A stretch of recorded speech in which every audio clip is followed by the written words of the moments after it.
On the news, federal government declares public holiday for Eid al-Fitr. Legislative framework for compulsory citizen registration in the offing.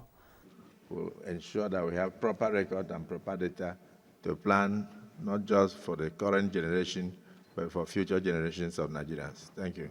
Plus, bills for constitutional alteration pass second reading at the House of Representatives. Everything we are doing here is to provide for uniformity.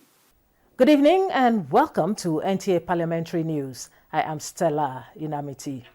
A legislative framework that would make registration of citizens compulsory has been passed at the Senate.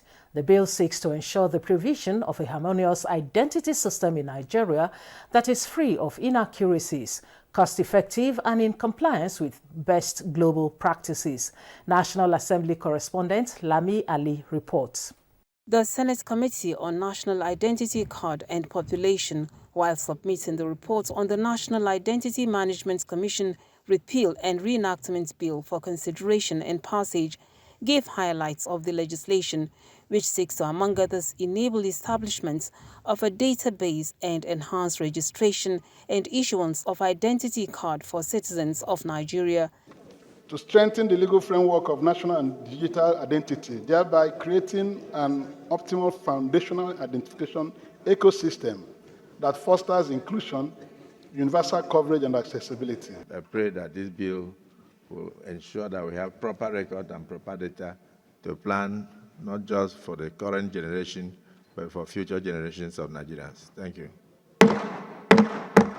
Senate also passed the bill to establish Federal University of Medical and Health Sciences (BIDA) in Niger State, forwarded from the House of Representatives for concurrence. Senate has, in response to a motion from Senator Asukwo Ekpenyo, mandated its Committee on Communications to investigate factors driving the high cost of data in Nigeria, as it calls for a downward review. The reasons provided by telecom providers for the data price hike include high operational costs, unfavorable exchange rates, are untenable, and appears that instead of addressing the root causes of the high cost of doing business in Nigeria, the burden is being unfairly transferred to end users. I'm particularly interested in this because of the manner it affects the young men who are in larger population in this country, who are the most productive sector. They rely on data to acquire resources that we are not able to provide for them. Plenary featured the confirmation of appointments of the part-time chairman of Asset Management Corporation of Nigeria, AMCON, Dr. Bala Bello, alongside 5 non-executive directors, as requested by President Bola Tinubu. From the National Assembly, Lami Ali, NTA News. A bill for an act to alter the 1999 Constitution to define and spell out the President's immunity has scaled the hurdle of second reading in the House of Representatives. This proposed amendment also seeks to strip the Vice President, state governors and their deputies of their immunity in a bid to step up accountability in public office. National Assembly correspondent Mitaire Ikben has details of Wednesday's plenary. 42 constitution alteration bills passed second reading in the House of Representatives, covering devolution of powers, state creation, citizenship rights, strengthening of institutions, and local government administration. The bill seeking to limit immunity only to the president also seeks to specify the scope of presidential immunity. It proposes that immunity shall be inapplicable in a situation of criminal conduct or when acting in unofficial capacity. The sponsor believes this will curb impunity and corruption in public office.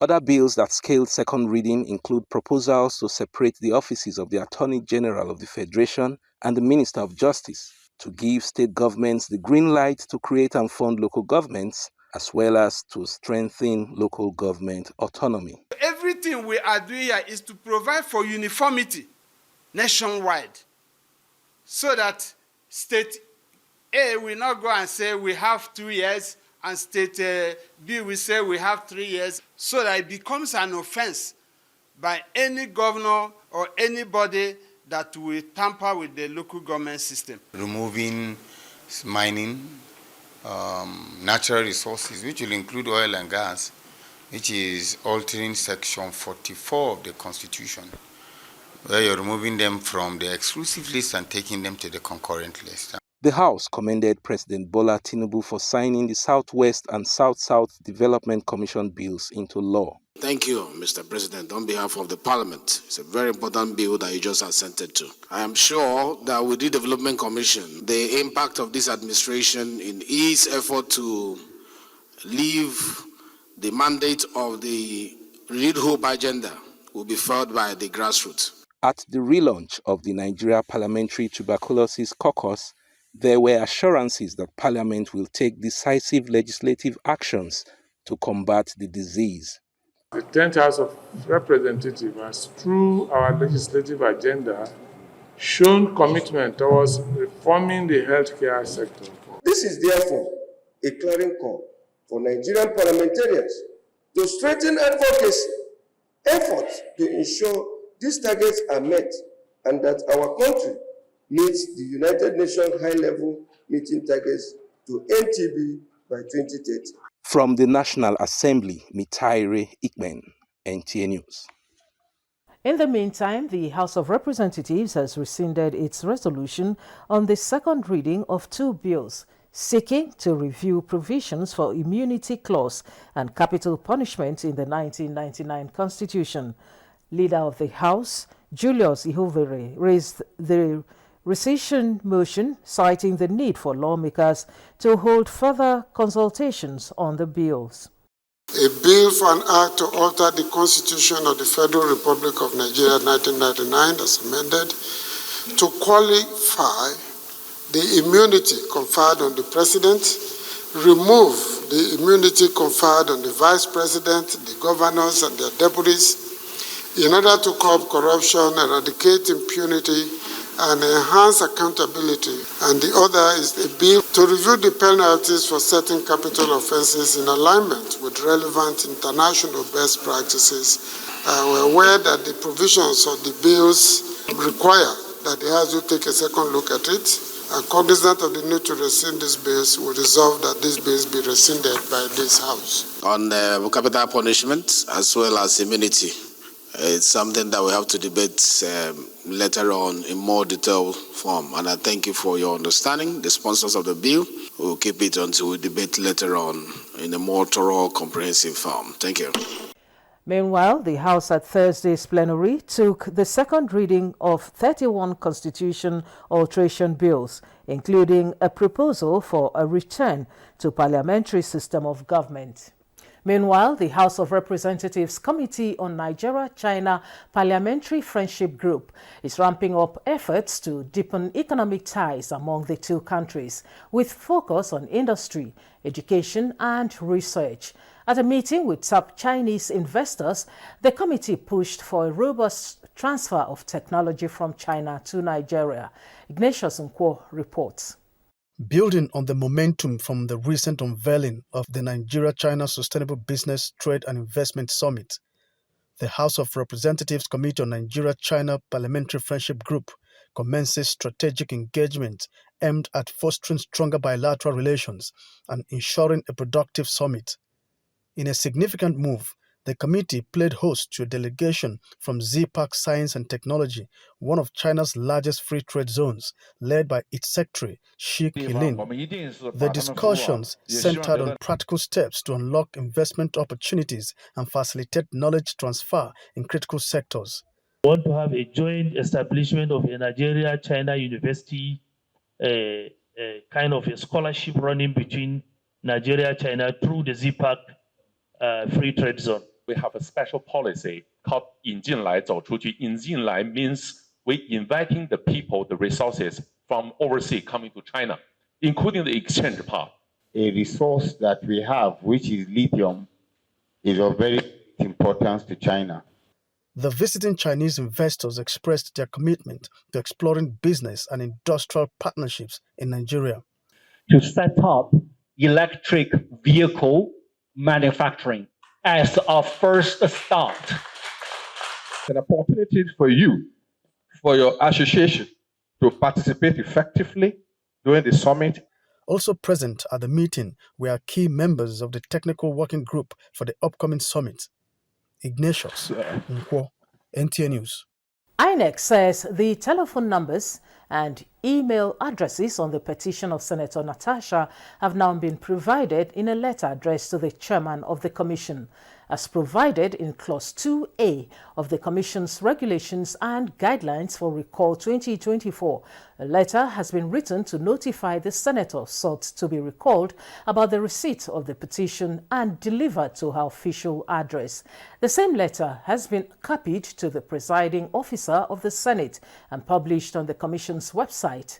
A statement by INEC National Commissioner for Information, Sam Olumekon, indicates that the next step is to scrutinize the list of signatories submitted by the petitioners to ascertain that the petition is signed by more than one half, over 50% of the registered voters in the constituency. This will be done in the coming days. The outcome, which will be made public, shall determine the next step to be taken by the Commission. INEC once again reassures Nigerians that the process will be open and transparent. It's time now to take a break. The news continues in a moment. Stay with us. Are you looking for a short channel to make your business, goods and services go viral? Look no further, as NTA Parliament is your short channel. Take advantage of our wider reach and advertise your products and services on NTA Parliament DSTV channel 370, GoTV channel 126, StarTimes channel 306, and Free TV channel 706. For more inquiries, contact the Marketing Department, NTA Parliament, NTA Headquarters Area 11 Garki Abuja, or call these numbers 080-383-40464 or 080-770-78055. NTA Parliament, strengthening Nigeria's democracy.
You're watching NTA Parliament News. You can watch this broadcast and other programs on the social media platforms displayed on the screen. As the Muslim Ummah wind down the Ramadan, a period of intense fasting and dedication to the study of the Holy Quran, the federal government has declared Monday, March 31st and Tuesday, April 1st, 2025 as public holidays to mark Eid al-Fitr.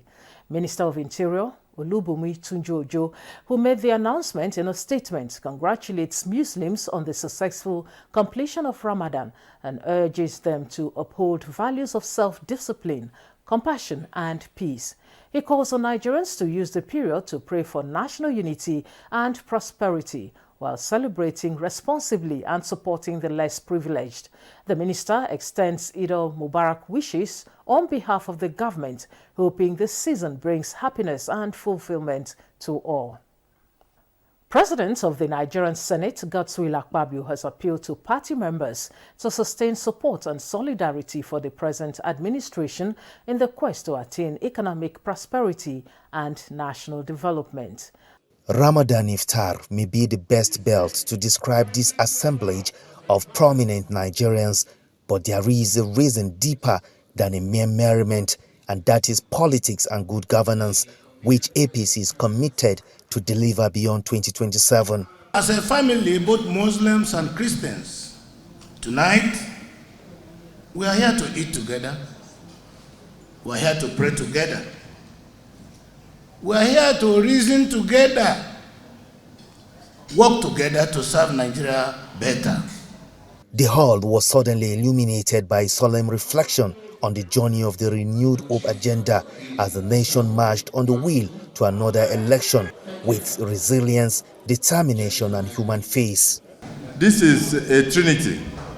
This is a trinity. We are talking about the governors, the National Assembly, and the party. This is the trinity that can produce results, that will produce results. And we also pray for Mr. President that his second term is assured. Can we shout a louder amen? It is the choices that we make today, the choices that we failed to make in the past, that will set this nation aright. Inflation is down, food prices are coming down, energy prices are coming down, the exchange rate is stable. Those are the things that affect the cost of living. The APC has done so well. Look at the Students' Loans Board, look at the Credit Corporation, look at the investment in agriculture, look at the unification of the foreign exchange. Now the umbrella of the Iftar dinner put together by the Progressive Governors Forum is dismantled, and the common message for Nigerians is to strive in the spirit of tolerance, love, patriotism, and to keep faith in the renewed hope agenda of the federal government. In Abuja, Abubakar Akwanga, NTA News. Members of the Nigeria Union of Journalists will have to embrace the values of compassion, unity, and self-discipline while discharging their mandate. This is coming from the chairperson of the FCT Council, Comrade Grace Ike, during a Ramadan Iftar organized to blend moral values with ethical orientation. Tokbe Alabi reports. In Islam, a joint iftar or breaking the fast during Ramadan is a communal act of sharing that strengthens unity and promotes interreligious harmony. We receive forgiveness from Allah in the month of Ramadan. We thrive on peace and unity.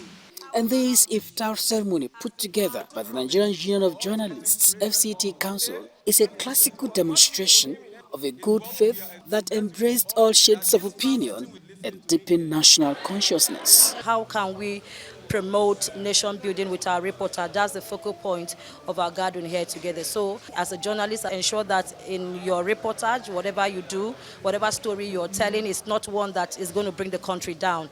It's one that is going to promote unity. When you are into journalism, make sure you get a genuine information and vet it, go through the information before you air it for people. A lot of people have spoken. We have been able to upgrade our training, our learning, our profession.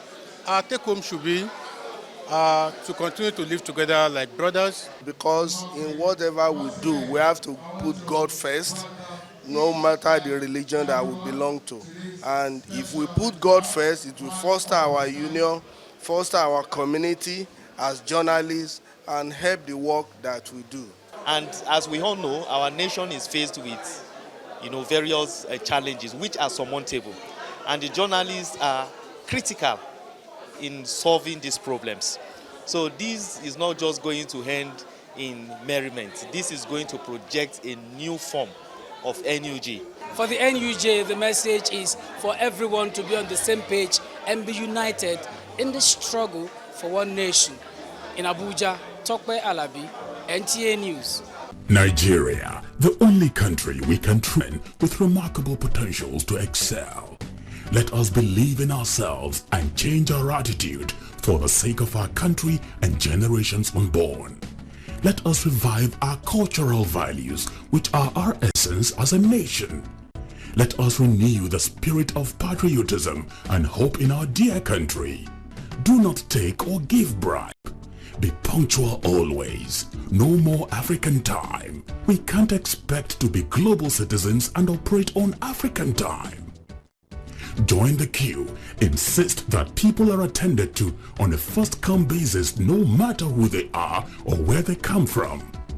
Nigeria, good people, great nation. Supporting each other and embracing education, Communication and modern technology are key enablers to improving the life of the women folk. These were some of the key messages that resonated at the International Women's Day celebration organized by the Nigeria Association of Women Journalists in collaboration with the Wives of FCT Traditional Rulers Association. Vivian Ezeadife reports. Women are no doubt the backbone of any family and society at large.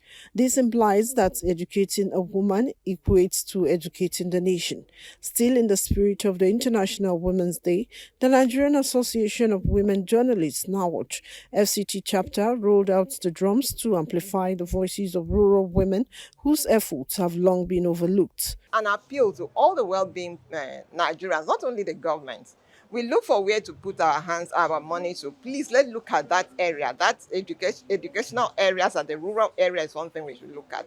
Let's try to have the people at the rural areas, the young ones, the young boys and young girls that are just coming up. Whatever name we are called, if we do not also pay attention to the rural dweller, our job is not yet done. Other supporters of women's empowerment, including His Royal Highness Luka Ayedu Nzanzan III, Isu of Kwali Area Council, Abuja, reiterated commitments to advocating for women's financial independence, emphasizing the importance of giving rural women the opportunity to speak for themselves. It's dedicated rather to truth and commitment to amplifying the voices of the marginalized. The marginalized plays a decisive role in advancing the cause of women. This event is one of your achievements. You are the storytellers, the advocates, and the champions of change, ensuring that the narratives of women are heard and their impacts are recognized. Women actually desire the best of places in the society so that the society can be better than what we have now. This year's celebration is theme Accelerate Action, with NAWOJ tagging its own event amplifying the voices of rural women. In Abuja, Vivian Ezeadife, NTA News. And that concludes the news at this time. I am Stella Inameti. Good evening.